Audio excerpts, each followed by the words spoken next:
Y'all give it up in the mix for the one and only Creflo. Hey, that's right. You heard it. Shout out to the one and only DJ Ash in the building, y'all. Hey. Make some noise, y'all. We about to get in that mix. All right. So we got Creflo, we got DJ Ash.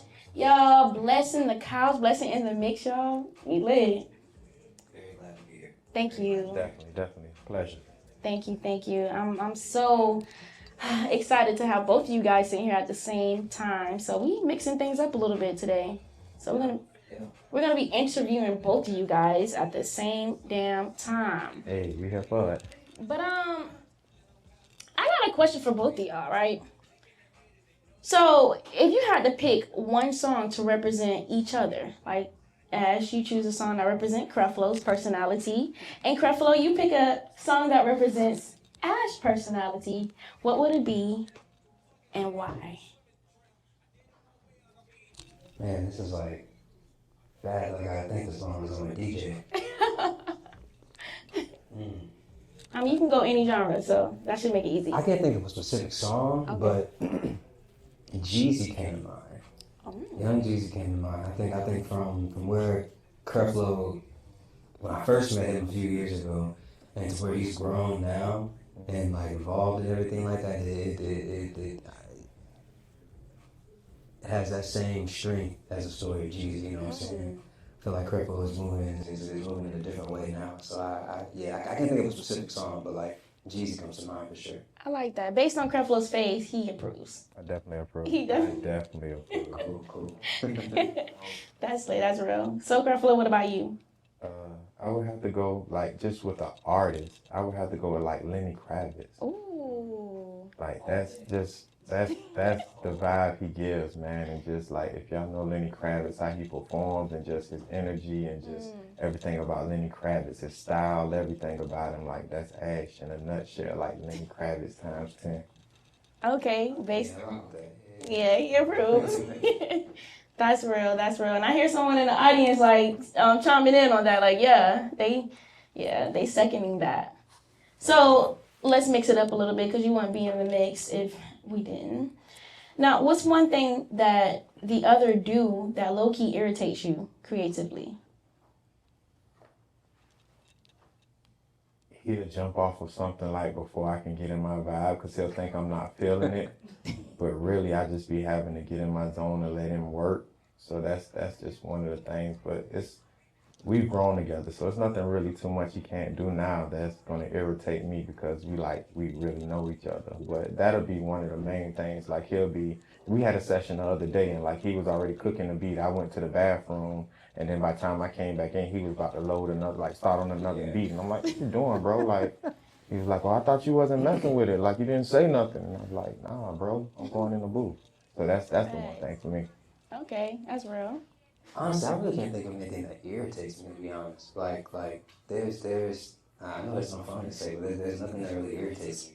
The only thing that I think at first that was more so like, damn, we gotta do this every time was stacking everything. I think we would stack almost every single take that we would do. And in my head, I'd be like, we do not need to stack everything. Like, we really don't. Like we could. But as we've developed more together and grew together and everything, I think we still stack everything, but now we like tastefully stack, you know what I'm saying? So now rather than it stacking the whole verse, we'll stack like a few words in it, you know what I'm saying, and make it more like an artful thing. And with us doing like a whole 14-song album, you know what I'm saying, I have the liberty of being able to mix it and being able to be like, yeah, no, or be like, yeah, yes, you know. And of course it was a collaborative thing, but I mean the majority of the time, like with you being the person who's mixing all 14 songs, you know what I'm saying, there's like it's like you're making a painting in a way, you know. It's like, okay, like I have an idea of what I want it to sound like. We have an idea of where we want it to go and who we want it to reach. Right. And with the Uncut W project, what we were trying to do is we were trying to just make it for we were just making music, but with this one, it was more for a different audience rather than who it was for before. You know what I'm saying? Making songs like "Hold It to Your Heart" or songs like "Weird" or songs like "Send a Sign." You know what I'm saying? Things that are songs that can go across genres rather than just being like rap, trap. You know what I'm saying? Because that's cool, but like that's not what everybody's rocking with now. Facts. You know, so yeah, so now like that, now we moved out like Shaq and everything. You know, I was cool back then, but like I love it even more. I definitely sense the brotherhood with you guys, and it definitely showed in the project that you guys just worked on. So speaking of the Vernell Cutter project, let's get into it. Okay. We're gonna jump into Creflo real quick. So first of all, what's the moment you noticed that the VP, the street scholar, couldn't carry where you were going with Creflo? Homecoming 2023. That day, I had a performance, like one of my biggest performances at Homecoming. I finally got to perform at Homecoming. That was like a dream of mine to be able to perform on a big stage Homecoming weekend. That's lit. And that day is when I realized my father was about to die. And like I looked him in his eyes and realized like he was about to pass away. And it wasn't fulfilling performing on a big stage. That a stage that I worked my whole career to get to, it wasn't fulfilling. And that was the moment I realized, like, something ain't right. It's not on. And it wasn't just because my father was dying. I just didn't feel right. Like, I couldn't get the energy I wanted. And that was the time I realized, like, yeah, I got to step back from music as VP the Street Scholar and do something different. Okay, so where the inspiration behind the actual name Creflo came from? Like, how did you come upon that name? So, my Instagram got hacked. Okay. At a time when I was just getting my first song on the radio, and I got ready to go on live and tell everybody like my songs on the radio, everybody, and then my Instagram gets hacked.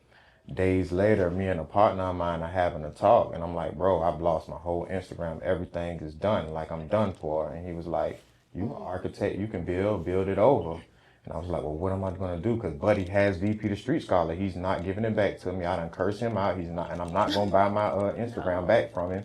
What do we do? And we was sitting there he was just throwing names out. Because at that time, I went by the Scholar moniker. So he was just throwing out different stuff like with the Scholar. And I was like, it ain't sticking. And he said, I got it. Creflo Scholar. Because you be preaching that real shit to the streets. Oh. And I was like, that's it. That's it. It's stuck. But I still was VP the Street Scholar. Yeah. But when I went to do a radio interview with CJ, that's my guy. Shout out to him. Yeah, CJ the DJ, that's my brother. And he told me, I see you changed the Instagram name to Creflo Scholar. That's dope. You should change your name to Creflo, and you'll see your career go through the roof. And then we went through back and forth for like months about that shit. And he started even calling me Creflo, and I was like, bro, I'm VP. And then just over time, man, we became Creflo. More people started calling me Creflo. And then, like I said, once it came to that point where my pops passed and then everything wasn't working, I took me a 2-year hiatus, and I was like, yeah, it's time to do this Creflo thing. So I took a 2-year hiatus, did a lot of self-work, a lot of shadow work, and then here we are. I came back as Creflo, and the frequency is definitely transmitting big. I'm loving the rebrand. Thank you. I definitely am. So, what's something you say you had to unlearn from your street era, being VP, the Street Scholar, to becoming the artist you are now? Detaching from the streets. The street mentality is washed. You feel me? Like, it was a time for that. But also, God didn't create me to just service the streets. But me, my thing was, I done did all this in the streets. I'm going to prove how street I am. And that's just a mentality, you know, that a lot of us pick up, and we weren't meant for the streets, you feel me? So me detaching from that street mentality and even going through my career as VP the Street Scholar, I had plenty shows where promoters would try to mess with me and want me to come to other areas. I'm like, I'm not doing that. Like, I'm in the streets, bro. Like, nope. Like, we was really in the streets, getting money in the streets. So it's like, nah, we ain't doing that. And it's just like having to detach from that and understand that, like, that mentality can really hold you back. That's real. Man, I know a lot of young artists can look up to that and just be inspired by, you know, just detaching from the streets and then just seeing where your career can go after that. Yeah, and that's what it was about as well. Like, you have to still be an example of it, because people will tell young dudes all the time, like, the streets ain't it, the streets ain't it, but then what can you show after that? You feel me? So I am made myself the example to show that I have, and VP the Street Scholar music is still out for anybody who wants to download it, but it was like, let me show y'all the difference, you feel me? And it's already a difference now that I've already transferred over to Creflo, like, career's already taken off much better, so I can show the example of, I've been in the streets, I can take you to traps that I've had, you feel me, but this ain't it, you feel me? Like, let me show y'all the real way to get some money in this industry. And I say, this is my opinion on it, but the street way is the boy way. Definitely. You know? Definitely. But, you know, the Vernell Cutter project, it shows your growth from boy to man. Definitely. You know? That's what the project is about. Fact. So what was the hardest lesson that pushed that evolution? Hardest lesson? The hardest lesson you learned from the Vernell Cutter project. That pushed that. What we said, how many on the track? 14. 14 track project. It had to evolve from somewhere. It was just a detaching from the streets, because I was street. You was in there like that? Listen, like, it was, I'm about my street dudes. This for the streets, this for the hustlers, this for that. You know, all the street things that you can think that a street rapper say, fuck a bitch, get money and all these things. Pulling my gun on people, you feel me? And I'm not no killer by far, you feel me? Or none of these things. I'll defend myself, and I have defended myself in the streets. But it's like detaching from all these things and really understanding that God gave me a gift to service the people. So I have to make music that the people can really relate to. Because too many people can't really relate to, like, deep street life, deep in the streets, you feel me? So really detaching from that was, like, the hardest part. Keyword, detachment. Love it. Definitely. So, I mean, I know you had a couple of haters on the way. You know, anybody that you could say doubted the rebrand, but, you know, maybe still around. This is what I learned about haters. Like, we really don't have haters. Okay. You are your biggest hater, you feel me? Like, we are our biggest hater. We put that in our mind, you feel me? And if you project that energy, then you're going to have haters. Yeah. So once you detach from all these thoughts that you put in your mind, like, oh, these haters hating on me, people really don't be thinking about you for real. Like, all right. Well, forget the haters. Who was your number one motivator? My pops, Vernell Cutter. He was my sensei. Like, he believed in me. He told me all the time before he passed, like, everything I did was for you. You know that, right? Like, you're going to be 10 times greater than me. So it was for him, like, my sensei. Like, that was the biggest person I had to really, that motivated me to do this. And then, of course, my family. To, like, once he passed, like, having to step into his legacy and do something to 10 times what he wanted me to do, and really do something to step up for my family. So that was my motivation. Yeah, legacy is real, y'all. So, Creflo, on the project, you know, what song do you have that feels like it was too personal, but you released it anyway, out of those 14? How I Feel. How I Feel? Yes. So if y'all checking in right now, tapped in with us, y'all go ahead and check out that song, How I Feel. Real personal. What made it personal? That's because that was just really me. Like, Ash loves it because it's like me trying to sing, like really me just like telling how I feel, like doing what most rappers are, you know, wouldn't do. Most people, they try to be machismo. Rappers are machismo sport, but this was me like singing and telling how I feel, my insecurities, you feel me? Like really just unveiling it. And with me doing that, I've had so many of my partners come to me like, bro, that's my favorite song, bro, because it gives men that chance to just, you know, tell their insecurities, you feel me? Like, tell how you feel. Be vulnerable. And that was me in a vulnerable moment, for real. Facts. I mean, Ash, how was your ears after hearing him sing, though? Was it cool, or did you have to do a lot of work? It was cool. It was good. It was cool. I had to use auto-tune because I use auto-tune on everybody. It's cool. We all use auto-tune, right? I use auto. I will say I use auto-tune on myself too. So yeah, I did have to use auto-tune, but it was cool. It was cool. We're proud of him. He did a good job. Good job. Okay, cool. So let's jump into the studio with Creflo. Are we having a wild night at the studio? You know, what's the studio vibe like? Why y'all not? We must have had some times in the studio. Every I'm single gonna let Ash session. explain Every that, like, session. cause that's my. He gives the best answers about why people, when they're gonna try to get this sound, y'all might not be able to ever create this sound. So I'm gonna let Ash tell y'all about Okay. that. Yeah, every single session. So in the making of the Creflo album, we did a slew, like maybe like 10 plus 6-hour sessions. And we would be in there. Sometimes we would have some shrooms, or sometimes we would have like other things. But what we would do when we started the album, we would we would do an eighth of shrooms every session. Every session we would split an eighth of shrooms, and Golly. then we would go through maybe like 3, maybe 4 blunts, you know.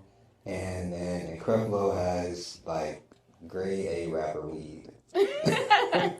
Whoa. Grade A rapper weed. So we would just be out there high. And so when we started working on the album, we did our sessions at night initially. So we would get in there like 9 o'clock and then finish up at like, what is that? 2, 3 in the morning. 3-ish, you know what I'm saying? Or we would get in there like 7, you know what I'm saying, and finish up around like 1. But then we flipped to doing morning sessions.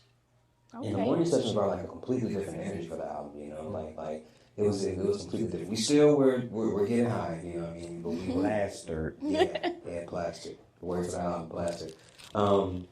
Yeah, but we would make like really, really crazy shit every time. So it would always be wild. It definitely, it would be chill, you know what I'm saying? But like in terms of like the shit we would do, wild.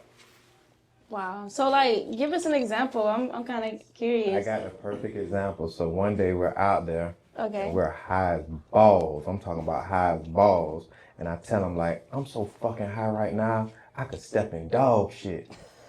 And they was laughing. Yeah. And I looked on the ground and I was like, oh shit, y'all, look, dog shit. And I just stepped in that shit and then started howling like a dog. Bruh.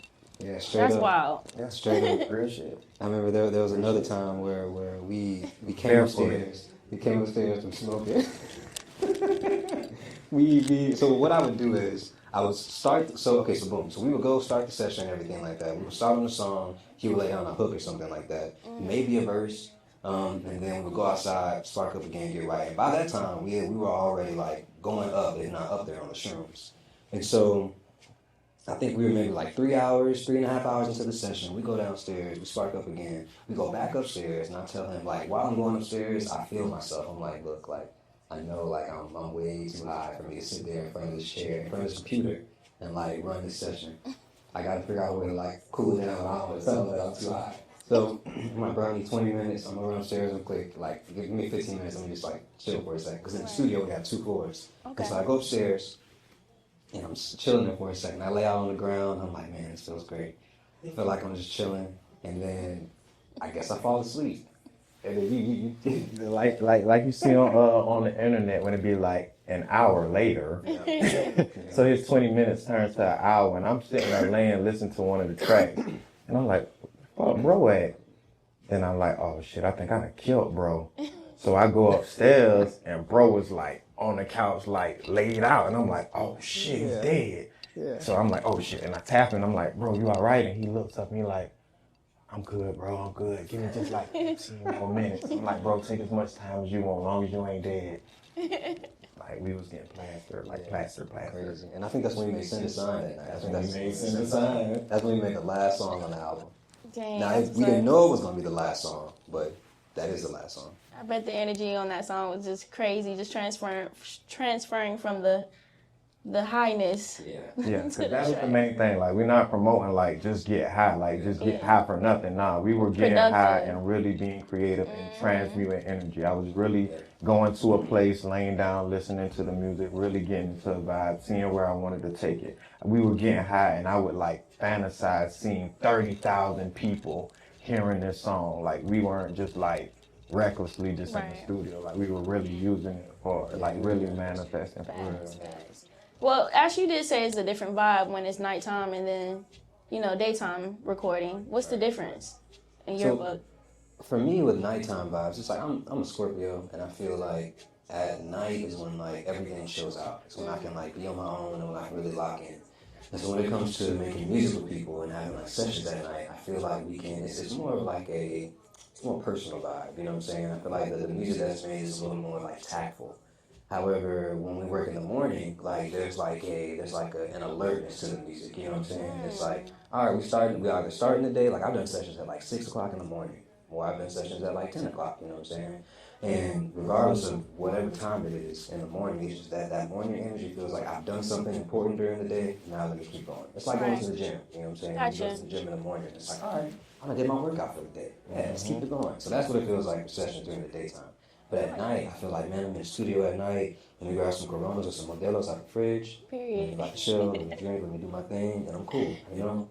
Okay, I can see the difference. Yeah. Morning is like, hey, I'm alert. Let's talk in the We morning. just started the day, but like Yeah. nighttime is Got like diverse. I've already been going through my day. Somebody might already blow me. I've already been smoking. I'm already high coming to the studio. Opposed to like this is a fresh start. Like we're starting fresh. Like that's what it was. Okay. So, Creflo, just getting back to you, man. I've been looking on your page. You got this sync deal that you got. Tell us about that. I can't talk too much about it. Okay, but, I understand. No, you good. I released enough to let people know that yes, like, and that's the thing we want to show. Like the frequency changed, and now we're getting sync deals already, and it's only been a month. You feel me? Like somebody's offered me a sync deal, you know, with a major network. So major network. So just changing up the frequency. These are the things that I can show people that I've done so much music as VP the Street Scholar and never been offered any of these things. But a month into switching the frequency, everything is starting to open up. So these are the things, this is the example I wanted to show people. Like, it's nothing wrong with switching your frequency. Trust God, switch your frequency, and He gonna have control of everything. Like, when you really do something that He tells you to do and you trust Him. And like, I let Him take the wheel now. God got the wheel, and I'm just sitting there enjoying the ride now. I hear you on that one. And congratulations, man. That's big news. I'm excited for you. And for your future endeavors, of course. Thank you. For sure. So, one last thing though, Creflo. You got onto me on my my post the other day about these 3 Savannah artists. I was gonna go there. So Let's go there. what's your 3 Savannah artists? They can be local or they can be household names, whatever you want to choose. Like, name your top 3 Savannah artist, Savannah artists. Clay Hodges. Shout out to Clay Hodges. Yeah, shout out Clay. Shife Little Big Man, if y'all don't know him, like, I fuck with Shife. Okay, shout out to him. Shout out to you, Shife. And him, like, my partner, him. It's a tie between him and Monk the Problem. Like, those would be my first 3 that I go to. And we're talking about Timothy. Him. Okay, and you said Monk the Problem. Monk the Problem. Shout out to those guys, man. Shout out, Creflo. Just dropped y'all as the top 3. So Ash, what's your top 3 since we on it? Man, it's so hard. It puts me in a very difficult position being an engineer that works with a lot of Savannah artists. I think my top 3, one would be Creflo. And I'm not saying it just because you're here, but I'm really saying it just from the growth and from like all 14 songs we made. Like I was able to do some totally different shit that I've never been able to do when I'm locking in with an artist. Like I made full-length projects with people before, but never like 14 songs on them. And never with the amount of trust that I have with this. So yeah, Creflo is one of them. Calvin J. Ford. Okay, shout out to Calvin J. Calvin J. Ford, he's an amazing gospel artist that I've been recording for a while. Phenomenal singer, phenomenal dude. I love him. And there's a new artist I work with, her name is FATE-FUL. Shout out to her. Faith is also on the album too. Shout out Faith. And there's so many people, but There's so many. Yeah. And also, I can't not say Aspen. Yeah. Like Aspen. Oh, shout out to Aspen. Like, I have to say Aspen. Like Aspen is all over the album. Yeah. And Aspen, like I can't leave Aspen out, you feel me? So Aspen is really like a tight second, you feel me? Like I say, the only reason Shife is there is because Shife is somebody who I saw coming up, you feel me, as a jit. Like I watched Shife, you feel me? That's why he's always gonna be there. He has his song Swagger Back. If y'all ever heard the song, I Got My Swagger Back. Like he was one of those first artists I heard in the club that was somebody that you could still touch and shake hands with. So that's why for me it was Shife. And like I say, him and Monk. But Aspen on the rise. Like he'll be number one soon. I have 3 more people. I got Marlo Jones. Shout out to him. An amazing artist. He's definitely doing this big one. A rapper name, his old rap name was NFL Reggie, but I think his rap name is Reggie V now. Okay. And Shout out.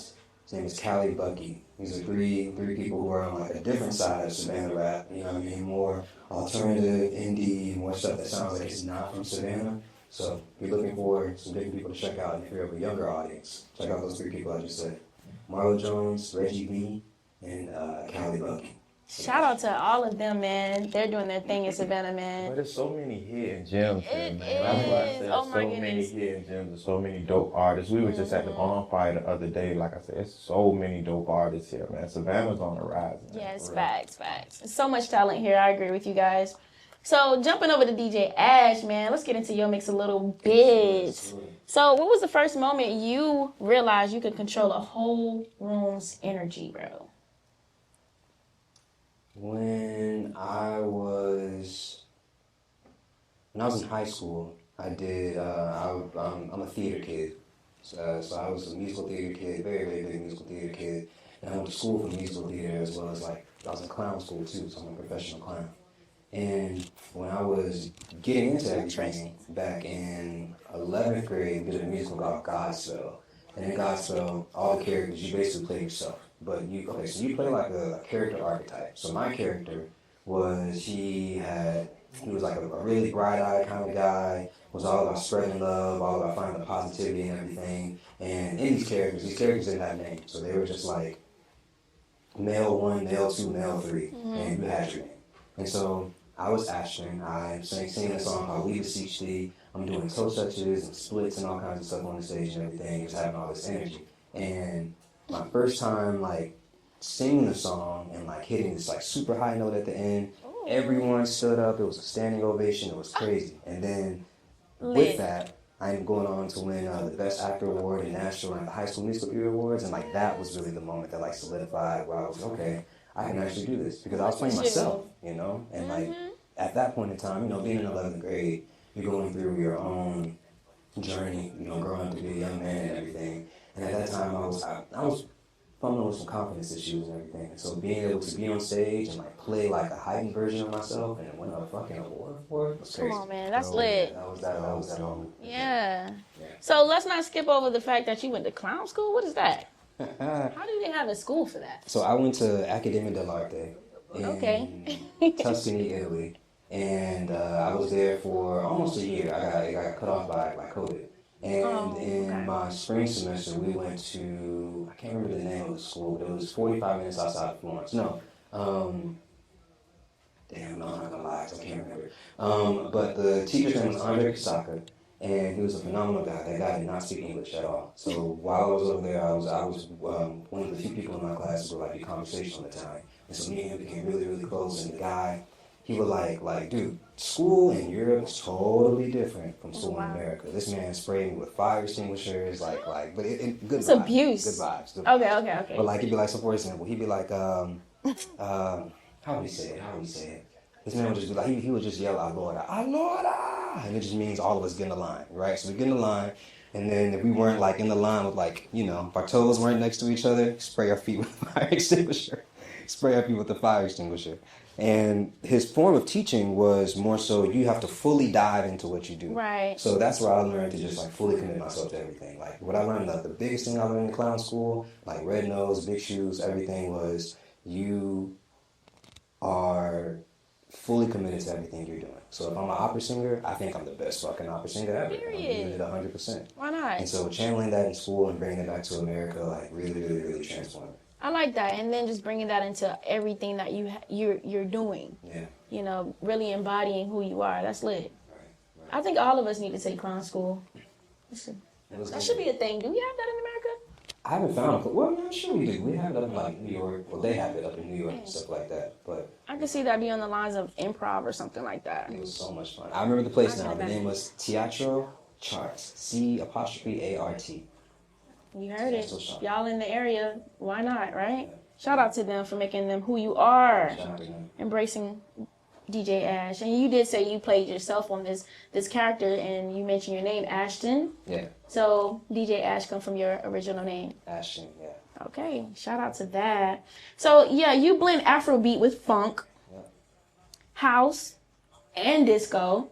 What's the first genre that stole your heart?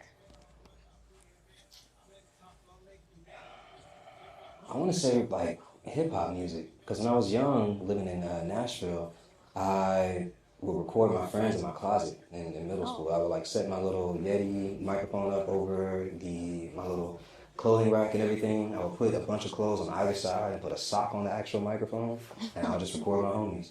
And so like I think it was hip hop music at first, but now that like I'm more developed and my ears developed and everything, it's Afrobeats all the way. Afrobeats. Yeah. Yeah, I hear a lot of that. A lot of Afrobeats in your mixes, and you mix it up very well. Thank you. Yeah. So how do you decide what kind of trip you take people on when you're DJing? It really depends, to be honest with you. Depending on the event, I'll try to think of like 1 or 2 songs that I know I want to play, and I'll just go from there. I just like read the room. Just vibe, a vibe thing. To be honest, I mean, if I know like I'm gonna play, let's say I'm playing a bachelorette party, then I'll try to like find a bunch of music that's like bachelorette party-esque before the actual gig. But then like as I'm walking in, setting up, I'll look at everybody. You know what I'm saying? Be like, okay, what am I gonna play first? Or I'll just freestyle. That's really what I do every single time. Facts. So like you freestyling and everything, like doing your set, like what's the wildest reaction you've gotten mid set? Man, what happened? I know you got one. Yeah, I definitely got one. Man, I'm gonna think of it right when I finish saying this, but there's a Sade remix that I play at all of my hotel gigs. I'm a resident DJ at a few hotels here in Savannah. Shout out to Thompson, Savannah. Shout out. Play at Bar Julian quite frequently. Come see the tallest rooftop in Savannah, Georgia. But whenever I play there and I play at other places, I play this like, Is It a Crime? Like Sade throwback. And I played it earlier today actually, just because it was just super groovy, super vibey. It fits all settings, huh? Yeah. But So the wildest reaction I got was I played that in Nashville, and there was a DJ who was there. We were supposed to do like a back-to-back with another DJ who was playing on vinyl stuff. But then the other DJ came in and sort of kind of started messing things up. I love you, bro. Shout out to you. You're awesome. And he went downstairs, and I'm like, all right, like, so cool. He comes up here and tells me, he's like, yo, usually this is my night to play and everything. Like, so like, if you cool, let's just go back to back. I'm like, cool, let's do it. And so he starts playing like some like hip hoppy like D'Angelo stuff, and everyone in the bar is like white. Like they don't look like they would like D'Angelo. They look like they would want to listen to like American Boy by Estelle or something. You know what I mean? And so he starts playing D'Angelo and stuff, and I'm trying to figure out like how can I like keep the vibe going but also keep it interesting. Yeah. So I played that. The song starts off. She comes in. Is it a crime? Boom. Everyone goes. And I'm just laughing because it's like multiple people downstairs just yelling because the beat drop is so crazy. Yeah. The beat drop is so crazy. So yeah, I think that's the biggest reaction I can think of like as of right now. That's pretty lit. I bet that put a lot of fire under you. Like, yeah, I'm him. Yeah, that's the favorite playlist in the music. Thanks. Definitely got it on this back. That's lit. So y'all had like a DJ versus thing? Not even a versus. So like a back-to-back is when you, I play one song, you play one song. I play one song, you play one song. Is it like a competition? Okay. It's more like us just trying to vibe together. It can be a competition if you really want it to be that way. And some DJs will make it a competition. They'll try to like throw you off your vibe just so like if they can control the room, but they can like do their own thing. And that's not cool at all. Because then it just makes it difficult for the room to be on its own pace. You know what I'm saying? Yeah. So yeah, like a back-to-back is more like a communal, homie, we're here together kind of thing. Gotcha. So what would you say is the hardest part of curating a set? The hardest part of curating a good DJ set is... It gotta be vibey, high energy maybe, like what's... It used to be much more difficult, but I used to trying to find something that the girls would like. Oh, for the ladies. Yeah, for the ladies. The thing that I've learned as a DJ is when you're in a room you want to play to the women first. And then once you have the women moving, then more often than not, the men are like, okay, it's cool. And the men loosen up and they feel like they can vibe now. Right. And so at first, I would try to find stuff that I felt like women would enjoy. Like, okay, what's something that like my girl would move to? Or what's something that like I can see other people like, and like, okay, I like this. Like, this makes me feel like this. This makes me feel sexy. This makes me feel like I want to turn up with my girls, you know? And at first, I would just play stuff that I like. But now, as I started growing and everything and started DJing a lot of other places, I started to really just pay attention to what other people listen to, you know, what other people move to, and watching other DJ sets and seeing what they play and seeing how other people react to it. So yeah, so the hardest part was trying to find something for the ladies to move to. Now, it's really not that difficult. Okay. Like, now it's more so being like, how can I find like 10, 15 songs that I think people are going to enjoy that they haven't heard before? And how can I blend those with some stuff that they have heard before so they can be more open to what they haven't heard before? I like that. You putting people onto new music, new taste. Like, man, what was that song you just played? Exactly. Cool. And that's the reaction I love getting. Facts. Okay, so what was a moment you would say that you took a risk, right? But you took a risk during that set, but it either flopped or went crazy. Okay, now I know the wildest reaction I got. So I was DJing a wedding. This is also answering that question too. Okay. This is the most negative reaction I ever got to anything. No way. I was DJing a wedding. It was a black wedding. And like I was playing for Neo and all kinds of stuff. I'm standing on the speaker, me and the groom, we over there like, yeah, yelling and all kinds of stuff. I'm trying to figure out what I'm going to play because there's about like 5 minutes before we have to be out of the venue and like done. And so I'm like, okay, what do I play right now? Like, I don't really know what I'm going to do. Like, oh my gosh. And so the song's about to end. And so I'm like, all right, let me go into something I think everyone knows. I play American Boy by Estelle. Boom, it's the #1 champion sound. Everyone. No! What? No! All 60 people there. No way. I'm serious. When I say everybody. No! No! What? No! And I'm like, whoa! I literally go, dang, y'all. Dang, y'all are tough. Right. Y'all are very vocal. Okay, what do y'all want to hear? And I'm in my head, I'm trying to be cool about it. I'm sweating inside. I'm like, shit, nobody has ever been like, no, what? And this was the first time that had ever happened all night, man. I was doing cool. The wedding was dope. They loved me. Cousins were coming up to me, and they were Haitian and black. And so I'm trying to play like a mix of like compa and like Haitian music and stuff. And like, I don't really know Haitian music like that, but like I educated myself on it enough before I actually started doing this thing. But when I played that, they all hated it. And so they gave me some recommendations, and then I played It Depends by Chris Brown. And that saved it. Well, good save. Yeah, not rocking with that. You definitely almost risked it all. So what's one thing that you want people to feel the most when they listen to your set or when the set starts? A sense of movement and a sense of I want to do something while I listen to this. Like, I don't really want people to just like sit there and listen to my music or just sit there and listen to like my mixes. Like, that's not the point of it. Like, the point of it is just for you to play it and do something else. You know? Like, not for it to be background music, but for it to be background music that drives you to live differently, that drives you to move differently. Like, you know how you drive to music on the road and everything like that, and it makes you drive faster. Some shit like music that's playing, you know what I'm saying? It makes you drive faster. The bass makes you move faster. I want some stuff that's like and everyone's like, okay, yeah, I feel good. I feel at peace. Yeah. You know? That's really what I want people to feel.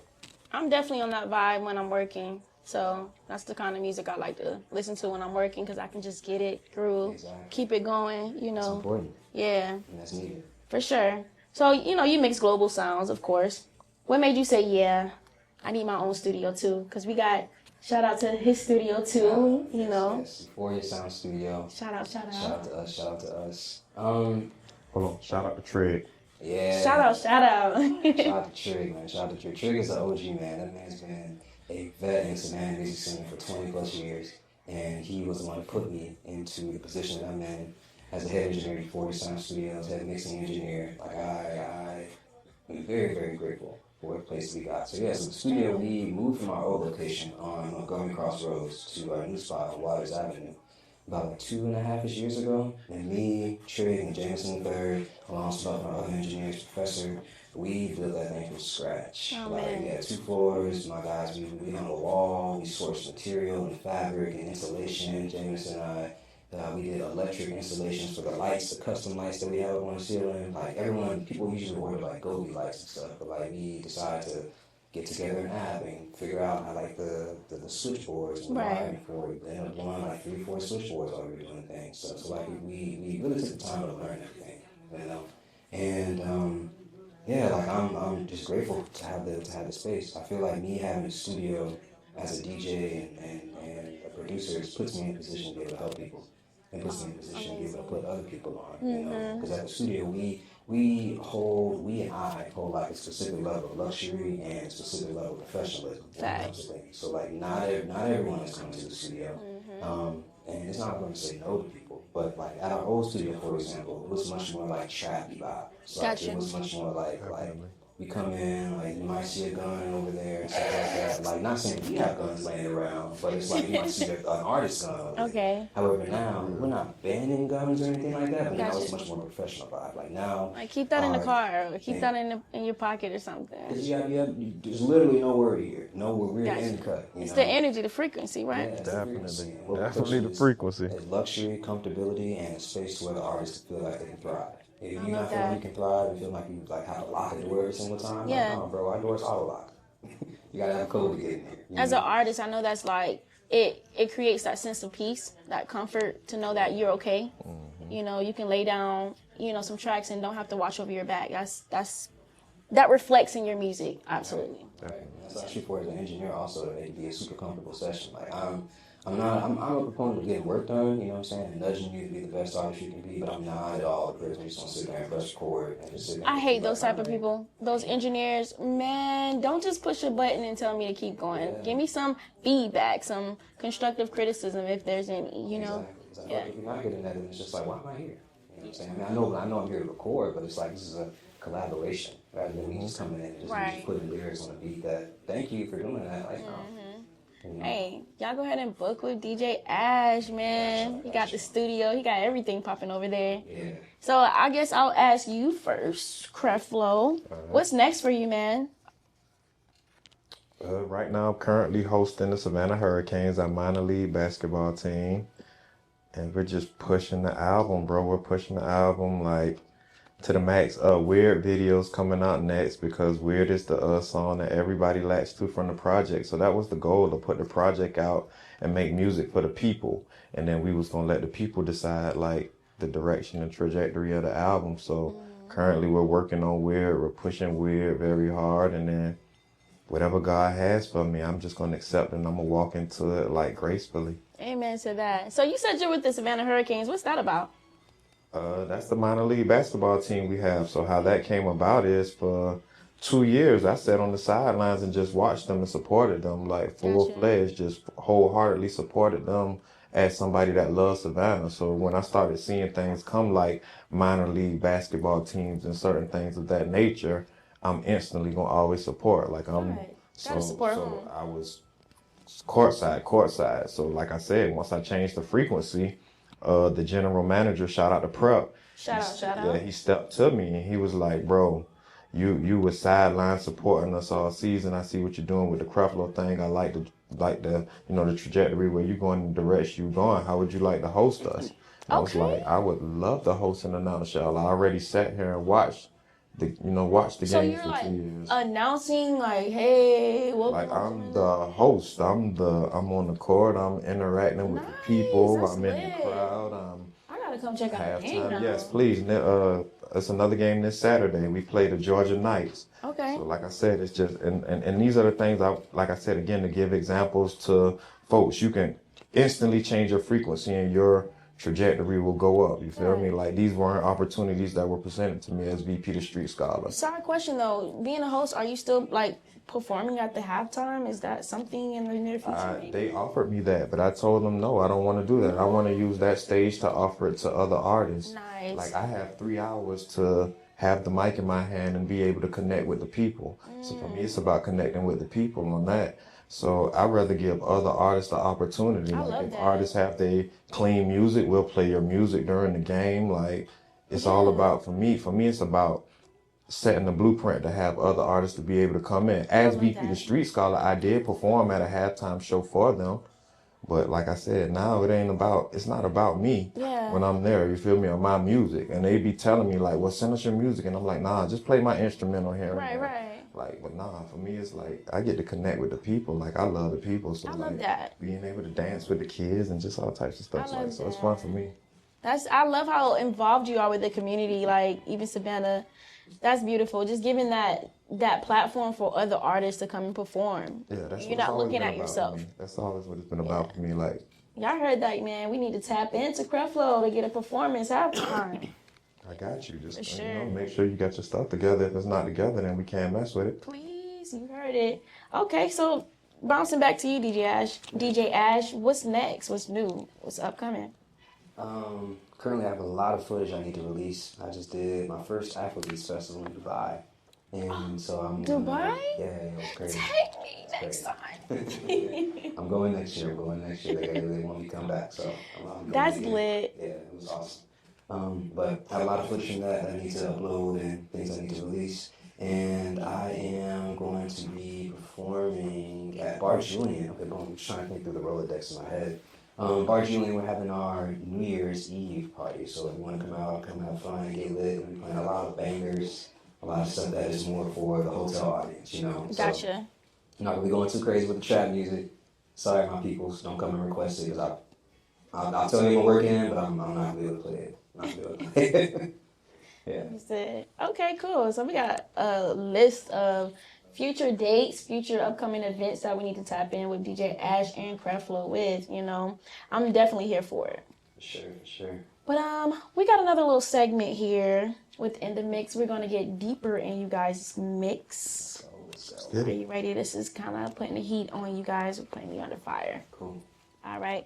But everybody that's streaming with us on the live, go ahead and drop your comments down below. We're going to have a segment where we will ask those questions. Along with the audience here, you get a chance to ask these phenomenal guys questions that you have brewing in your head. So, yeah, hold tight, live. Go ahead and drop it in the comments. And everyone else in the audience, make sure you remember them. These are great people, and, I mean, they have gems that they can drop on all of us. But we're going to go ahead and start with our little rounds here. The first... Nothing little about it. Nothing little, big energy around here. You hear it. All right, so we're going to start with our... You don't drink, you got your water. So we're going to call it Truth or Bar with Creflo. So he has to tell us the truth. And if he don't want to spill the beans or allow us to get in his mix, he got to spit a bar. I don't got nothing to hide. Ooh. We like honesty, right? Mm-hmm. All right, Creflo. Truth or bar? Name one song from your old VP era you regret releasing. And you can't say nothing. I regret releasing. You can always spit a bar for us. We wouldn't mind. Nah, I got something I regretted releasing because I never know a song I regretted releasing.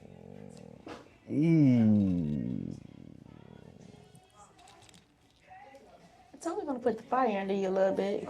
I'm trying to think though, like a song that I didn't like, because I'm not gonna release nothing. Just being honest, I'm not gonna. I do a thorough examination before I drop any of my music. But a song that I just regretted, a song I regretted releasing. Your least favorite, at least. My least favorite song. What do I skip? When I listen to me, what do I skip? Now you can't get help from DJ Ash. I'm not getting help from him. I'm going into my Rolodex of song. Like I released a lot of music as VP the Street Scholar, so I'm really trying to think back. Like, if anything, it'll probably be off my first EP when I came back. Okay. No, this is what I will say because I had to think back. When I dropped a mixtape that's not on Apple Music or anything, it was called No More Mr. Nice Scholar. That project itself was nothing but bad energy. It was nothing but me trying to get back at someone who I had street altercations with, and a lot of the music was directed strictly at saying things about him, and I regret that. Because I should have gave nobody that power, you feel me? Like I said, my music is supposed to be servitude to the people, you feel me? So the frequency I was putting out was basically fuck that nigga. That is so real. Oh my goodness. So who was the person you was writing Ooh, I to? can't say that. All right, go ahead and spit a bar for us.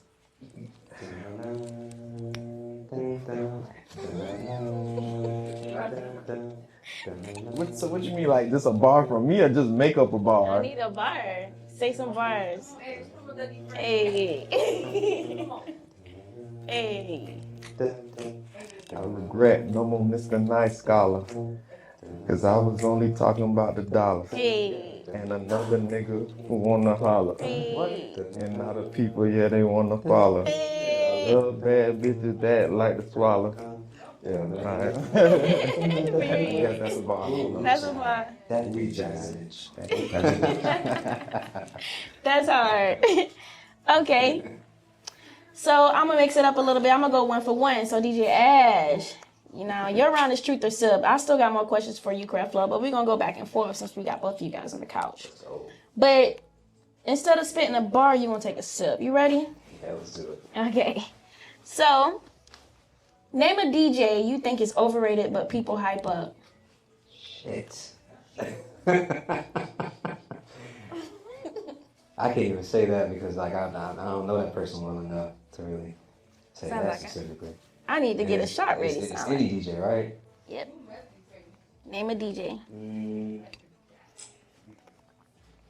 There's this DJ named what's his dude's name? I've seen videos of this guy all the time.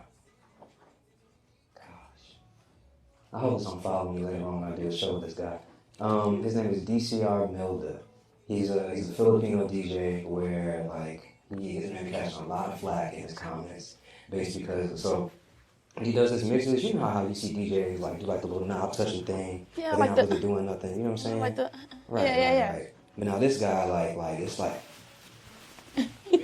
but like nothing will be happening. One song will be playing and everything that he's doing on the board and stuff like that is not actually happening in the song. You know what I'm saying? So me as a DJ, I watched that. I'm like, what the fuck is this, dog? Like I've seen 3 videos of you doing this, and you just I'm looking at the board and I see one fader up, meaning you have one song up. You have one song playing, but you acting like you got 3 playing at once. You got one song playing on the right side. What the fuck are you doing on the left side? So yeah, DCR Milda, when we work together, bro, I got mad respect for you. You do a lot of great things, but I don't like the fake DJ. Oh, not Love the you. fake DJ. Woo. Sounds a bit animated. Yeah. Yeah, okay. Well, that was the truth. I can take it. All right. Creflo, you ready for yours? Let's get it. All right. So what's one insecurity you battled while creating the Vernell Cutter project? I want to be in love, man, and I love, man. Like, I want to be in love. That's how I feel was about. Like, I found out I believe in true love. God's number 1 component for us is true love, and you know we're trying to find it, but currently don't have it. So you know, yeah, love, man. I want that shit bad. Oh, that is deep. We all want a little love. Cheers. I feel you, bro. All right, that was the truth. We'll take it. DJ Ash, have you ever played a song you personally hate just because the crowd was begging for it? Yes. What was the song? And I was playing at Trailer Park in Tidy. I think Okay. it's called Trailer Park Beach something. This lady requested "Don't Stop Believing," and then when she requested that, and I was like, I do not want to play this. I really don't want to play this song, but I played it because she was cool and she had a bunch of her friends with her. And so I was like, they were like, yeah, I didn't want to play it. They weren't fitting. I was mixing like funk music at the time, and she wanted to hear dun, dun, dun, when everything I had was going like dun, dun, dun, dun, dun, dun, right. And then after I play her song, I play Whitney. I play Yes. I play that song, and she's like, no Whitney, and I'm like, what? Why? Crazy. I think it's probably because Whitney, the anniversary of her death was like a week before I had actually like did that gig. So that's probably what she was saying, looking back on it. But Yeah, then I want to play Journey. Okay, we'll take that. We got some objections in the audience. Go ahead and make sure you remember your questions. It sounds like we got some for you, DJ Ash. So we good. Right. I'm ready. So back to you, Creflo. Let's get it. What's the pettiest reason you've ever cut someone off creatively? Creatively? Yes. Like you talking about another artist? Yeah. Pettiest reason I cut them off. Because they didn't send my song back, and I sent a song back to them on time. Period. Who was it? Oh, we're going to drop another bar then.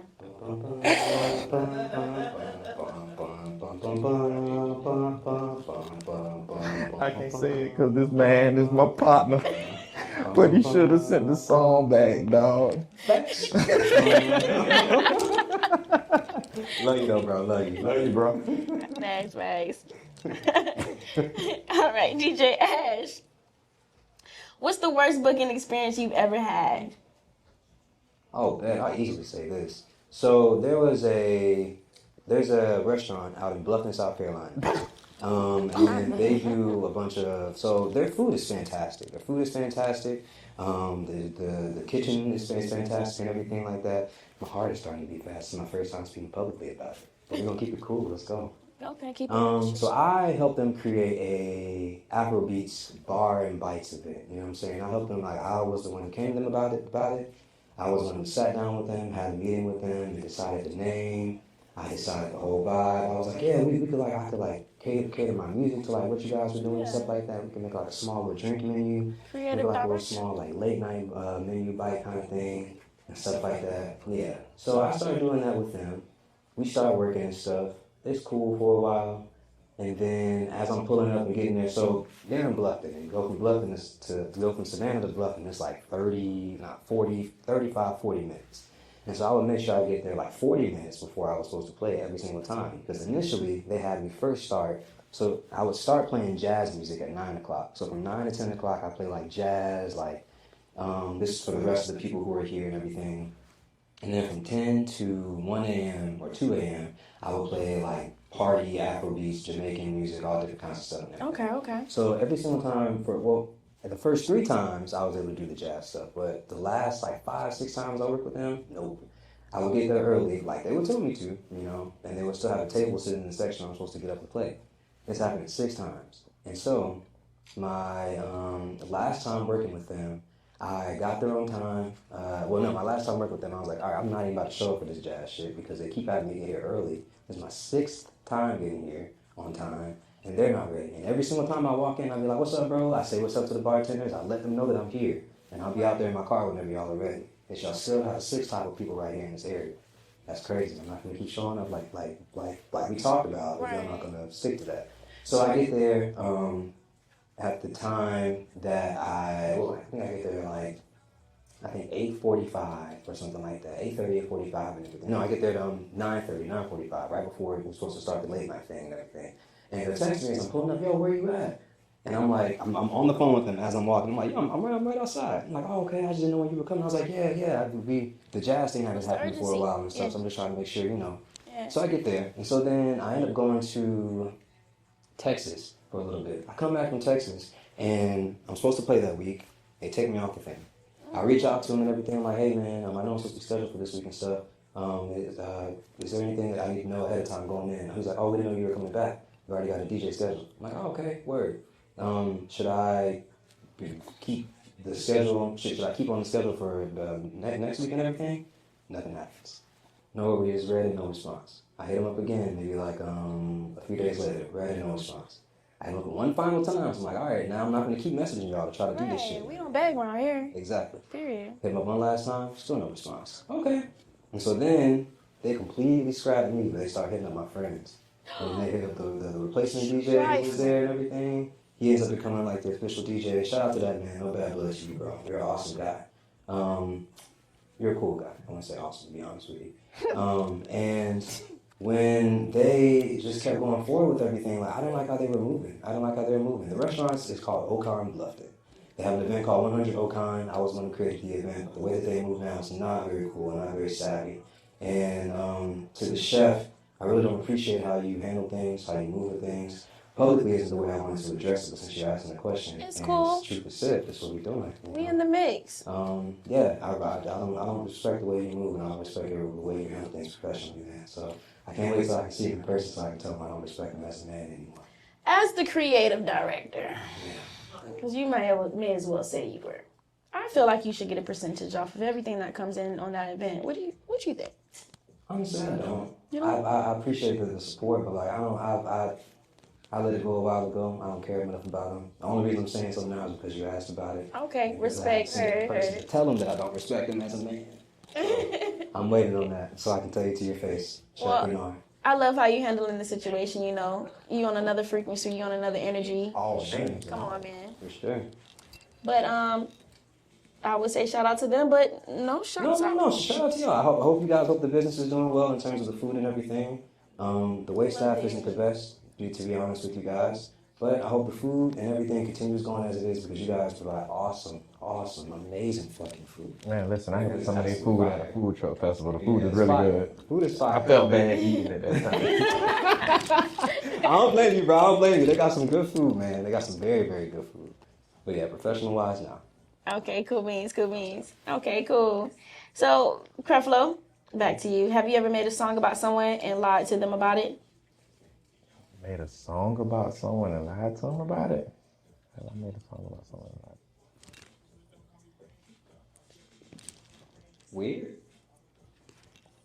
Did you make it weird about somebody?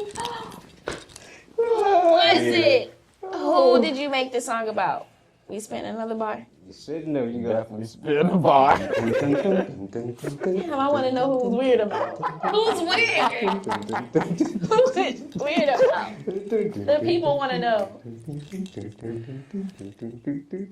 up to you. Totally up to you, The bro. people want to know. I got a beat if you want it, though.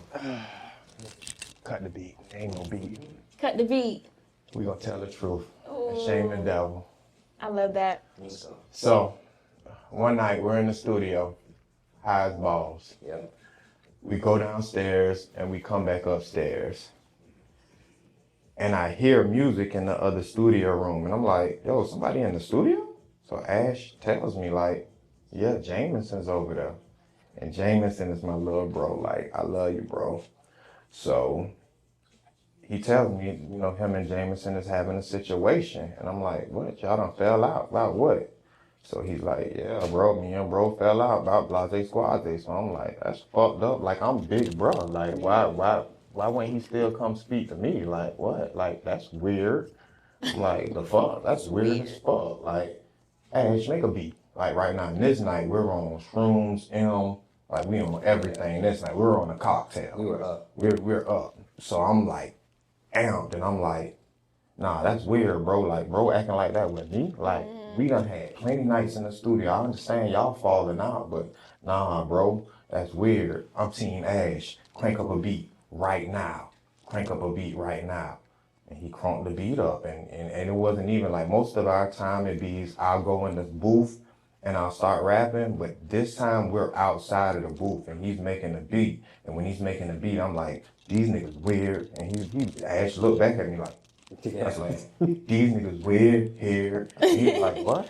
And he was like, he just kept going. I was like, cause what they do, Ash, they act like they friends, but they really foes. Them niggas ain't bitches, them niggas some hoes. Let's get that shit clear here. Hey. And then he was like, Ash was like, go in the booth. For real. Right now. I was like, bro, go, bro. Right fucking now. Go, bro. Definitely ahead.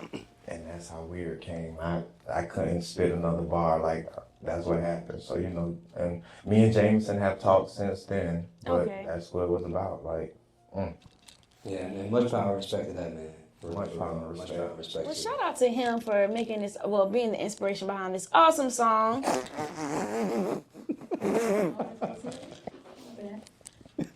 Well, nah, I'm just, it's how you said it. Like, shout out to him for being the inspiration behind an awesome song. it is an awesome song. It's a great song. The song is like taking off like that. And that's the part that's the part that blowed me at first about Weird. It was like, that was the one song on the album that wasn't me sitting down, laying, transmuting some type of energy. That was energy like strictly defending my little bro. Yeah. That was strictly me stepping up for little bro. Like, huh? Like, bro acting like that with me? Like, I got something for that. That was love one that. of those type energies. And for some reason now everybody loves that song. And that's why that's something me and Ash always laugh about, like how that song came about, where that song wasn't transmuted. It was still transmutation of energy, but it was a different energy. Yeah. It was malice energy, just being honest. But it was still like, you know, on a relatable vibe, I get it. you know, 100%. because I definitely relate to that. That's actually one of my Everybody favorite relates, songs but on the I just project. got stopped by the police officer in my complex, and he told me Weird is his favorite song. Fact. That's I've actually had one of my Indians, favorites. like my Hindu friends, everybody tells me like Weird is their favorite song. Like people stop me. Oh, it's Mr. Weird. Like Mr. Weird is crazy. yeah. All right, shout out to y'all on the project. Isn't Aspen on that one? Aspen, like even with that, when Aspen came in, because Weird actually already had 2 verses on it. Aspen came in that day after I saw him on at your show. It was like on a Sunday or something like that. And he came to the studio and he heard the song and he was like, "Bro, I gotta get on that song." And I'm like, "Bro, you already on the album. Like, it's not a space for you. It's 2 verses." He's like, "Fuck that shit. Take the second verse off. I'm getting on that shit." Yeah, that's a hit right there. It's making history. Fuck.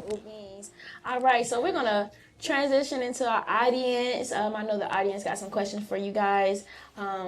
But thank you for your truth. Thank you for your honesty. Thank you for the bars. Sure. But while we get this mic passed around, also we got live stream. If y'all got any comments, questions, make sure you drop them in the comments right now for these guys. Show them some love if you can. But while the mic is getting passed around, we might have to take one of you guys' mic. So I'm gonna take one. And since you got the mic first, Ash, I'm gonna ask you a couple of this or that questions, right? Cool. Don't take too long to answer. It's either this or that. All right? You ready? Yep. All right. Afrobeat groove or house bounce? Afrobeat group. Big festival crowd or intimate lounge set?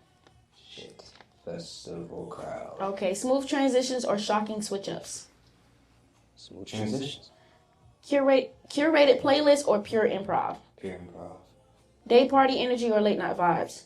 Late night vibes. Oh, we heard it. Okay. Go ahead and pass that mic over to Creflo. This or that again. This or that. Don't take too long to answer it. Ready? Yeah. Studio solitude or a room full of energy? Room for the energy. Keeping it underground or aiming for mainstream? Aiming for mainstream. Writing from real experience or writing for the sound? Real experience. A feature that boosts your clout or a feature that boosts your creativity? Creativity. Protecting your privacy or giving fans full transparency? Full transparency. Yeah, y'all heard it. We got Creflo. Some good questions. Thank you. Well, good All answer right. to that, yeah. So we're going to give the audience a chance to ask you guys some questions because I'm out of breath here and I know they got some things they can piggyback off of. So, yeah. We have any questions on the floor? Yeah, I got a question for Creflo. Okay, who are you? Oh, I'm John. Hi. Hi. Hi. You've been an artist in the community for a long time. I have. Doing your thing. And there's a lot of talk about like how disheveled the art community is right now. Okay. Do you have a take on that? As far as how, give it to me one more time. There's no like community. There's a lot of, the take is that there's no help. That everybody's kind of self-serving, and nobody's really creating a community around the art scene. In Savannah? Yeah. Okay. This is my philosophy on it. Savannah has 2 sides. Savannah has the Pope, and the Savannah has Savannah. I feel like the Pope is the street side, and that's what so many people try to impress, not realizing that Savannah has real culture behind it.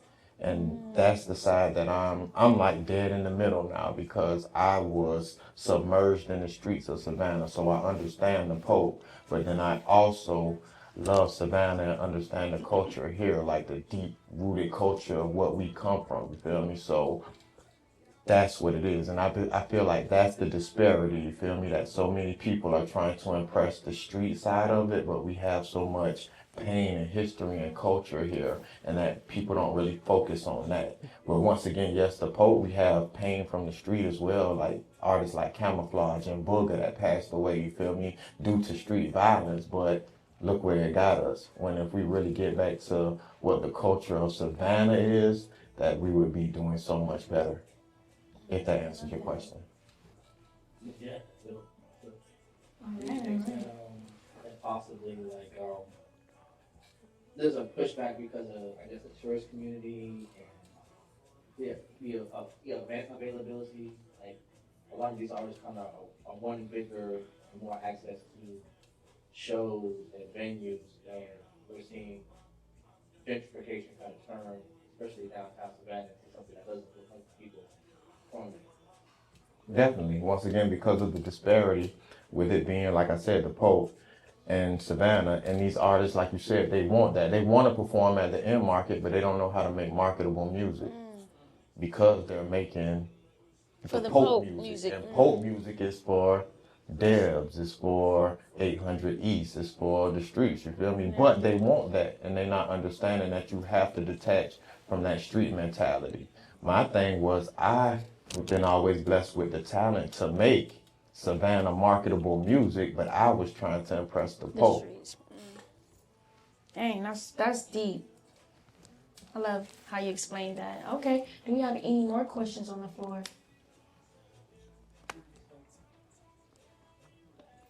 Don't be afraid to get that mic, girl. You're vocal. All right. Oh.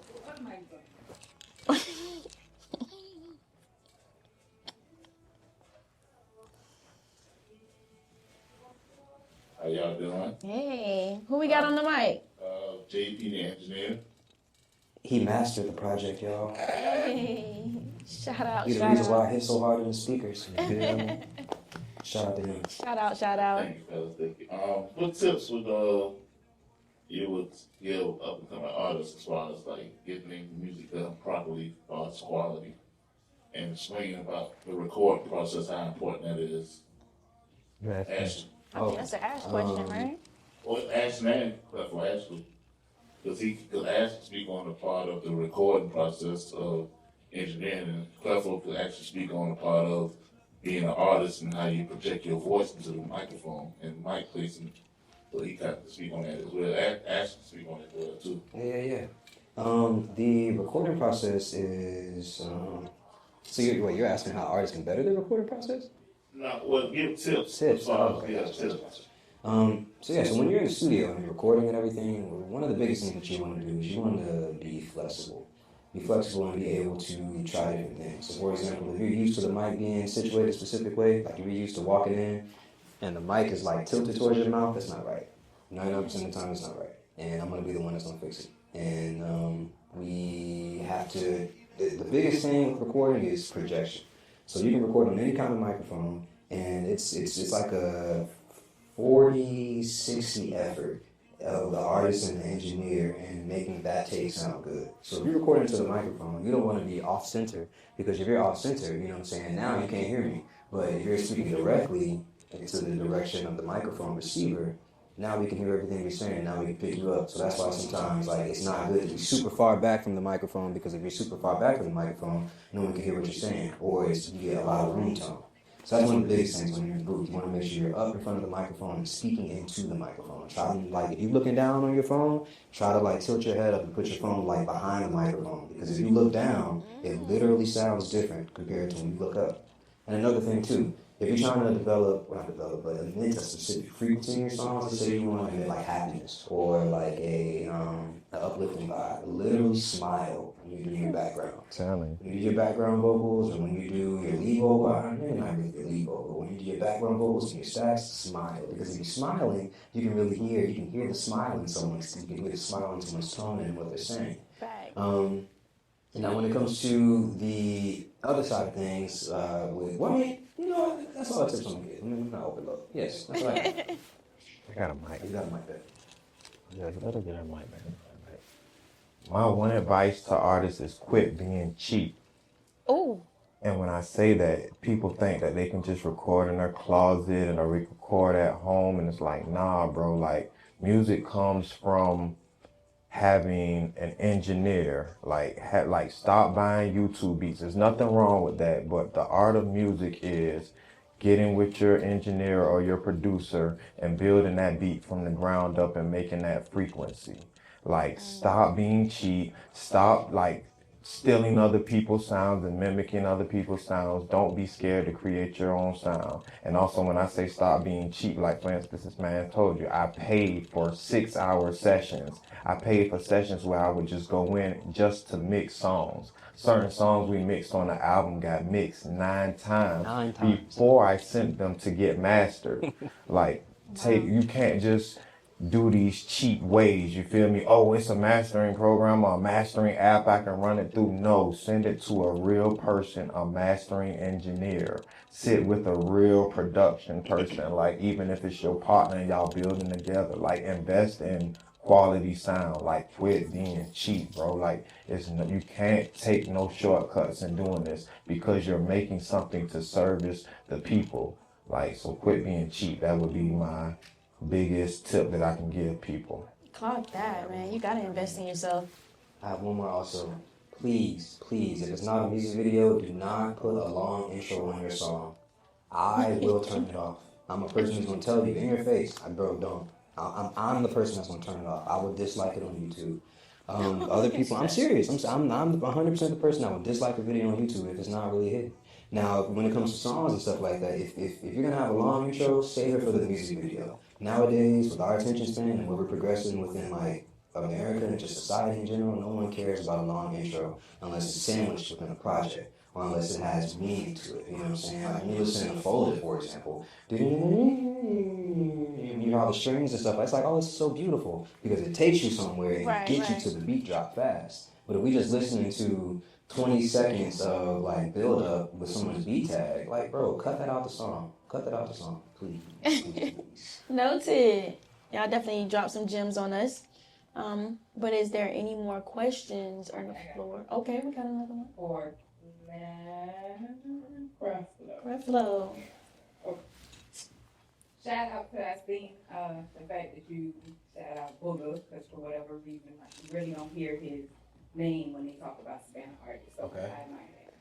So what, being that you've come from that era and you're still relevant, what advice would you say about that transition? Because like you said, you mentioned the poet, you mentioned. So as far as like to tell somebody how to stay relevant? Or no, just your transition from being the street side to the Savannah side. Because you got a lot of people who cannot get out of that mentality, but you managed to. That just comes with trusting God and then detaching. Like, you have to really know what he got for you. A lot of people put on this street mentality and put that mask on, but they're not street for real. So, like, stop faking. Be you. Like, be you. Like, don't be afraid to be you. People really want to see you be you. Not saying I wasn't in the streets for real, but I had to understand that God didn't have that for me. So have that, sit down with God and find out who you really are as a person for real. And then you can find out where your career is really supposed to go. And also, if you're not supposed to be making music, if you're doing it for the wrong reasons and the wrong intents, please get out of the way. Most people intents just be to have what they see that comes from music or what they think that comes from it. Money, clothes, cars, hoes, all that stupid shit. You feel me? Like, nah, this shit is to service people. People take these records and they live vicariously through us. They ride to work. They work at their job. They take these records in their house. They clean up their house. Like, come on, stop that, bro. Like, we got to do this for the people for real. So that would be my thing. Like, get out of yourself and do this shit for the people. I like that. Well said. Do we have any more questions on the floor? Okay. I don't think it's so much. Oh, yeah, it's fine. I don't think it's so much a question, but I want you to emphasize more on, about being cheap, but not just, with that side of production, but promotion. Okay. Because I hate when I see artists come to a set with a pair of sneakers that cost $1,000, a shirt that's $500, but then you want to put $50 to run your video on Instagram. Come on. You make no sense. Come on. No So sense. please emphasize and tell them the business structure is more than the look. Yes. Because I know big artists y'all know big artists that have course. done it with white tees, Right. jeans, and sneakers. Please emphasize on that. First, they have to make marketable music. And then the second thing is you have to understand that this is a music business and that you have to now market your music after you put the music out. People think that you just put music out and the people are supposed to just come and gravitate to it like they owe you something. Like, no, you have to do exactly like a McDonald's would do. McDonald's has sold 2 billion burgers. They'll tell you that on their billboard when you ride by McDonald's, over 2 billion burgers sold. But when you go home, you're going to still see a McDonald's commercial. Absolutely. You have to keep marketing your music past that. But once again, when you're doing it for the wrong reasons and not making marketable music, how can they market it? So people are in it for the wrong reasons. So once again, you still can't be cheap. You have to make marketable music, then you have to market it to the people and continuously find ways to market it. And that's even if you have to go get you somebody that's in public relations, if you go get a team after that and people that can help you do that, if you don't know how to market music. But you have to find ways now, especially in this era we are, to pull content from your music on multiple ways and continue to pull content from your music.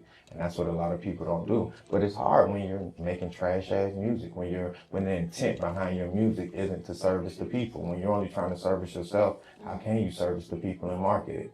So that would be my thing, like put money behind it. Like that's what I've been doing now. That's the next step after putting the music out. Market it. Put music behind it. Don't be afraid. But like I said, if a person is taking that cheap route, they want to record in the closet, they want to put their music through a mastering out, I know you're not going to market your music and it's not going to go there. They're trying to hit the rap lottery or the music lottery and it's not going to happen. Not the rap lottery. Man, I feel you on that one because, like, when it comes down to artistry, the way we market ourselves and the way we promote ourselves, that's literally our resume. Of course. Literally. So if you have good content out there, then people gonna want to tap in with you. They wanna see what's going on, what's next. Shout out to BX, man. If y'all need that good promo, tap in with BX. He was on me about my page, so it's funny how he just like, hey man, explain that one more time. He's like, take all that trash off. Come on. Right now. Yeah, tap in with him, man. Shout out to BX. But yeah, do we have any more questions on the floor? Okay, we got one more.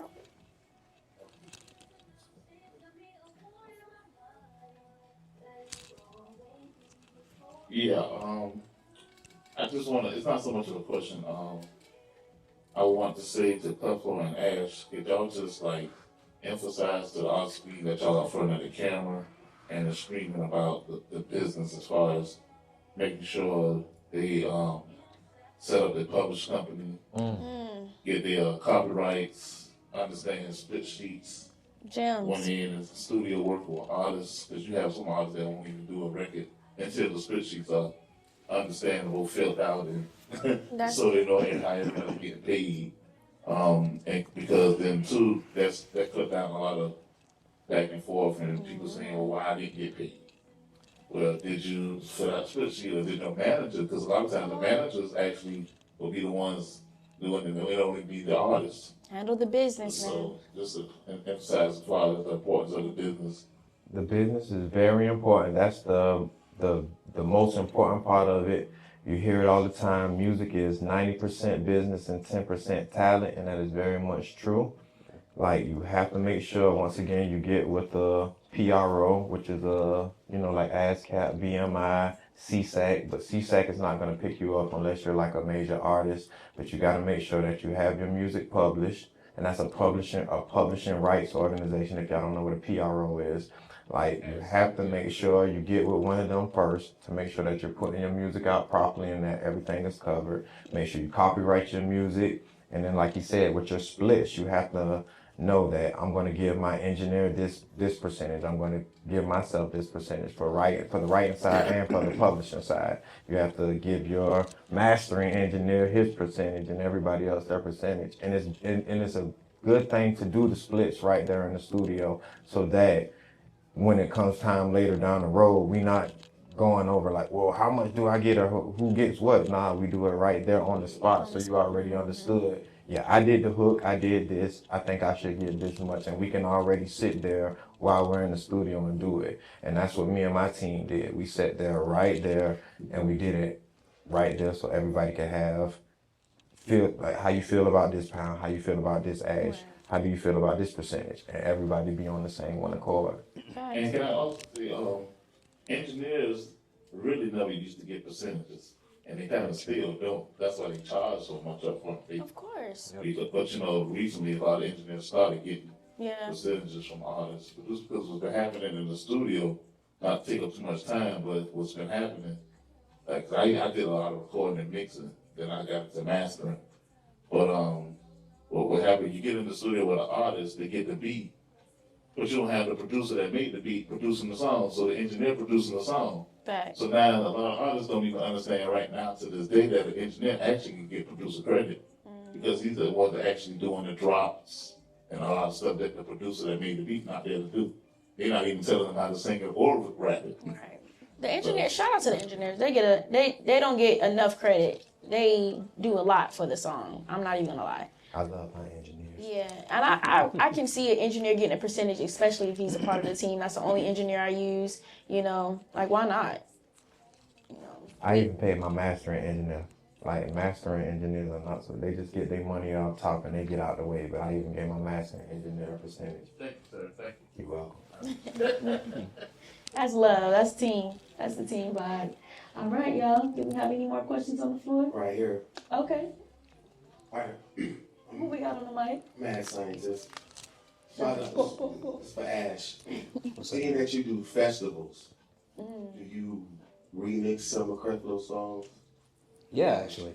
There's a UK house mix of, what is it, Hold On To Your Heart? There's a UK house mix of Hold On To Your Heart that I've been working on. Nice. It's just all just like what makes sense to play, you know what I'm saying? As I said earlier, like I freestyle everything that I do. And so like if I have something that like fits that vibe, then 100% I'll play it. But I just haven't had the opportunity to just like really like work Creflo and edit of his into like a festival. I definitely play him at like my hotel gigs and stuff like that though. And especially now that we have music that fits that vibe, oh yeah, it's easy to throw it in there. Okay, great. That was a good question. Yeah. Well, just to piggyback off that question, if we had any other artists, you know, that came through in the mix, you know, and they said, hey man, I got some records that fit your vibe, would you spin it, or how does that process go with a DJ? Yeah. So you guys have stuff that you want me to play and everything. I play at a few different places. If it is a good energy, and it doesn't have to necessarily be clean, but I prefer clean stuff. If it's a good energy and you want to send it, you want people to listen to it, send it through. My email is ashtonharrismusic@gmail.com, and my Instagram is VSHTXN. Just hit me up there. Send it through. There's no real like pay to play kind of thing. You know, Okay. So it's just more like if I like your song, I'll play it. If I don't, I may or may not tell you. That's real. All right, y'all. Do we have any more questions on the floor? We do have a few questions on mine. Okay. Go ahead. Let's log into the live stream. So our first question on the live was, what's the best way for an artist to get noticed in his city, his or her city? That's a great question, Lod. Go out and network. If you go to events and like go, I want to say open mics, but open mics don't get you so far. Open mics and you in rooms with other artists, other people, which is helpful. But I find at open mics you're meeting other people who sometimes have open mic energy, or some people who aren't far along enough for you to want you to be like, okay, this is someone who I want to look up to, someone who I want to push myself to. Unless there's someone who's like organizing the event, or one of the 3, 4, 5, maybe 6 extremely talented people who you need to know there. So when it comes to trying to get yourself known in your city and just networking and everything, like go to events where things are happening. So like the events that people are playing music, the artists on the bill are similar to what your music is. Go to those events. Go talk to the artists. Make sure you tell the artist, yo, bro, I really rock with your stuff, man. Find one thing about the music that you like. If you didn't like anything about it, find one thing about their performance that you like. Maybe it was their shirt. Yo, bro, I really rock with that shirt, man. That joint was fire, bro. Hey, good word. And then all it takes is that. Now you got a connection, and then that connection takes you somewhere else. Nice. So exposure. Also, quit making music for your friends and family. strangers are the ones who are gonna support you and get you paid. Clock that. Clock that. Okay, any more live streams? Speaking of shirts live stream, we got these cute little in the mix shirts. You guys can purchase one online. Learn a little about it. You're right. Let me stop saying little. You're right. Ain't nothing little about it. But these shirts, big energy over here. Tap in. We got some merch. All right, back to the live stream. Questions? Second question. Have you ever made a high song that turned into a banger? Oh. I guess this is for both of you guys as a group. You go first. You said, High songs? A high song that turned into a banger. Like geeked up, like I'm geeked up high. I mean, Yeah. you have like you describe a Wolf of Wall Street cocktail, so I know something probably came. There's nothing, you never just been like. The whole album. Right. You said he was balls high, right? That's what you said? Tripping balls. Goodness. All right. We got any more questions from the live stream? Yes, we do. This one is for DJ Ash.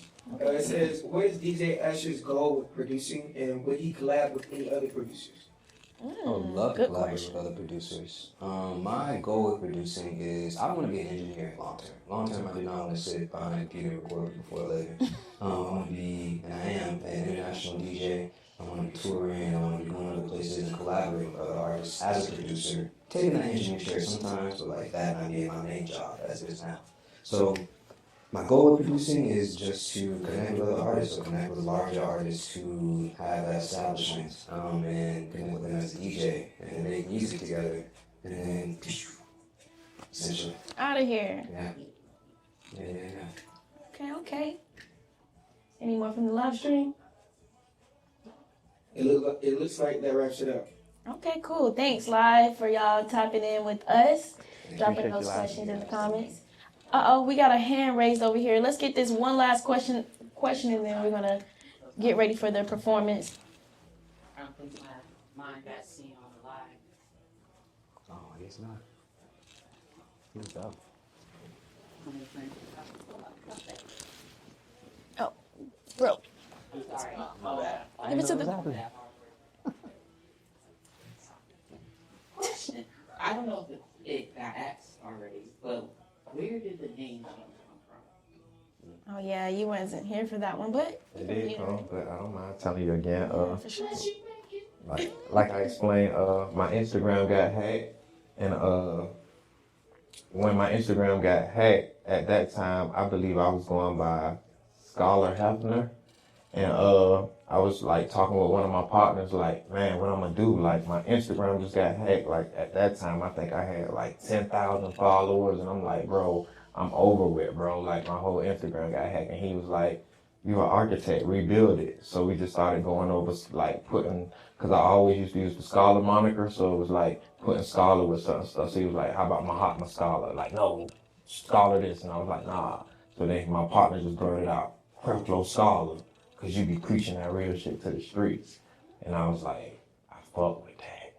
And then from there, CJ the DJ, when I went to do a radio interview with him, he was like, I saw the name change, bro. Like, yeah, stick with that. Like, I like that Creflo. He was like, stick with Creflo. He said, if you change your name to Creflo, I promise your career is going to take off. So for a long time, me and him went back and forth with that. And then eventually, when my father died, it was like I took a 2-year hiatus from music. And I was like, you know what, I think it's time to really like rebrand, change everything. And I came back as Creflo this year. And a funny story, because I didn't tell this part. Last year, I did the bridge run. And when I was coming across the bridge, like I was at the apex of the bridge. And I felt like this energy come bursting past me. And I'm like, what the fuck is that? Like, I got my headphones on or whatever. I'm running across the Thomas Bridge. And it shoots past me, and it's this motherfucker. And I'm like, is that Ash? But he got his headphones on too. I'm gone. And he's gone. I'm like, Ash? Like, really trying to catch him. Like, Ash, come here, Ash, that's you? And it's like, I couldn't catch him. He was gone. He disappeared. So when I finished the bridge run, I called him and I tell him like, hey bro, like you was just running the bridge run? He was like, yeah, I'm in the car with my girl. I'm on the way to go get coffee or some shit like that. And I'm like, what the fuck? Like, I'm at the finish line, bro. So I explained to him that I was about to make a whole rebrand and I needed his help. Like, please, like from one came to another. I need your help, bro, to become Creflo. And he was like, bro, it would be my honor. And that's how I became Creflo. Interesting. Well, shout out to the rebrand. Creflo, one more time, let the people know where we can follow you, where we can check your new upcoming. Creflo Scholar, that's my Instagram. But if you are all DSPs, which is your digital service providers, iTunes, Spotify, just type in Creflo, all caps. And I made it all caps because in the Bible, like when Jesus' name was in all caps, and you scream that shit from the top of the wall when something's in all caps. You heard So it. I made it all caps. So you scream that shit from the top of the wall because Creflo here. Big money, that's right. Big money. Y'all check him out, Creflo, all caps. And DJ Ash, where can we find you and keep up with your upcoming? You guys can find me on Instagram or any other social media platform at VSHTXN, or just type in Ashton Harris, DJ Ash, and you'll find me. All right, y'all. You heard it. We in the mix with it, y'all. Thank you again for coming and blessing the platform. Y'all give it up in the mix. Give it up one more time for Creflo and DJ Ash. We in the mix, baby.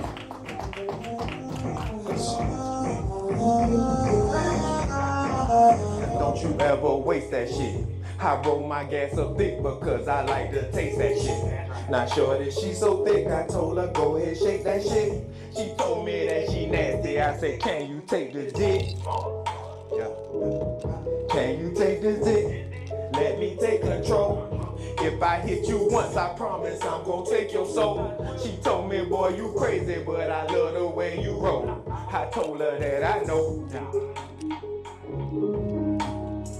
She said she never had it like this here before. I said I know. I told her step up in my room and let me show you what I know. She said she never had it like this here before. I said I know. I told her step up in my room and let me show you what I know. She sliding down the pole looking like a fireman. She got the type of body that your boy desire. Damn, can I get a bill? This shit here for real. How you dance like that when you in them 6-inch heels, huh? Now here's an indecent proposal. I hope that you don't refuse. I really won't bend you over. Let me just set the mood. Baby girl, just come closer. I know that you never had it like this before, girl. I told you for real. But I told her Ash. She say she never had it like this here before. I said I know. Yeah. I told her step up in my room and let me show you what I know. She said she never had it like this here before. I said I know. I told her step up in my room and let me show you what I know. I like that. That's how you feeling? How you feeling? We gotta keep going. That's how we feeling. We gotta keep going, Ash. We gotta keep going for him. Let's go. Yeah. We ain't done, man. We about to keep going. Got one for y'all. Now this one, Ash really made me push the envelope on this one. Let's go. The way a shorty get down, it's hard for me to keep up. It's hard for me to keep up, keep going. The way the shorty get down, it's hard for me to keep up. It's hard for me to keep up, keep going. Now work. It's hard for me to keep up, keep going. Now work. I see you. Work. It's hard for me to keep up, keep going. She got the moves like Mick Jagger. Your bitch bad, my bitch bad. She start floating, she get faster. Now work. Now bounce. Twerk, now go berserk until it hurt. You heard? Them haters hate to make them hate some more. Shake a little, then shake some more. Go on, baby, get on the floor. For sure, you know that you a pro. So drop it low. Come on, let's go. Now work. It's hard for me to keep up, keep going. Now work. I see you. Work. It's hard for me to keep up, keep going. Now work. It's hard for me to keep up, keep going. I work.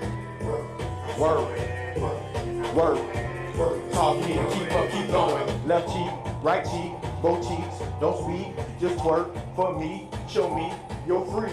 Ooh-wee. The way you drop, I'ma throw this cash. Girl, don't stop, just throw that ass. Stop slow, then throw it fast. Yeah. Fuck around, I'ma pay your bills. I'm just saying that's the way I feel. The way you moving that thing for real. No lie, I like the way your body flowing. Why don't you put it on me? Shorty, don't stop, keep going. Now work. It's hard for me to keep up, keep going. Now work. I see you. Work. It's hard for me to keep up, keep going. Work. It's hard for me to keep up, keep going. I work. I see you. You see somebody like me, I gotta sing to her. I told her. We said I love the way you move that thing. I said I love it, I love it, I love it, I love it, I love it, I love it, I love it. I said I love the way you move that thing. Make me wanna spin this chain. Yeah, morning. Work. It's hard for me to keep up, keep going. Work. I see you. Work. It's hard for me to keep up, keep going. Now work. It's hard for me to keep up, keep going. Now work. I see you. Break it down, Ash. Hey, say go best friend, go best friend, go best friend. Say go best friend, say go best friend, go best friend. Say go best friend, say go best friend. Now go best friend, go best friend, go best friend. Say go best friend, go best friend. Work. That's right. Good morning. I thank y'all. Weirdos. Say these niggas weird here. Yeah. What they do? They act like they friends, but they really foes. Them niggas ain't bitches. Them niggas some hoes. Get that shit clear. Yo. These niggas be weird. Say these niggas weird here. Yeah. Act like they friends, but they really foes. Them niggas ain't bitches. Them niggas some hoes. Get that shit clear. Yeah. These niggas weird. They what? Weird. Yeah. What they is? Weirdos. Yeah. Weird. I got a mash. These niggas lame. Act like they love you, but really them niggas ain't for you. No, we ain't the same. Me, I'm 100, and that's till the day that I die, and I'm never gonna change. Damn. Now these niggas acting strange. Whole time think they fuck with you, but they hate the way you do your thing. Man, that's a shame, they weird. Say these niggas weird, yeah. They act like they friends, but they really foes. Them niggas ain't bitches, them niggas some hoes. Let's get that shit clear, yeah. I think I can cover ass, but watch. Let's go. I'm feeling too reckless and I will not stop it. I went for the death. I'm talking chaotic. Think that I'm gothic. Change up the resume. Change up the topic. They can't admit it. They know that I got it. And niggas been plotting and watching on all of the moves. I swear to God, this shit ironic. Wait. What? Hey. Same little niggas that used to come around. Same little niggas that I used to hold down. You just mad you ain't got a ship. Fuck it then, nigga, swim and drown. Get in my way, I don't need you. Flip through the money like read-throughs. Question your motives like, what they do? These niggas weird, yeah. Act like they friends, they really foes. Niggas ain't bitches, some niggas some hoes. Get that shit clear. Then he told them, bitch ass niggas know what it is. Weird. Hey, these niggas weird. Hey. Weirdos. They weird. Get money.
Appreciate it. Yeah, I appreciate it.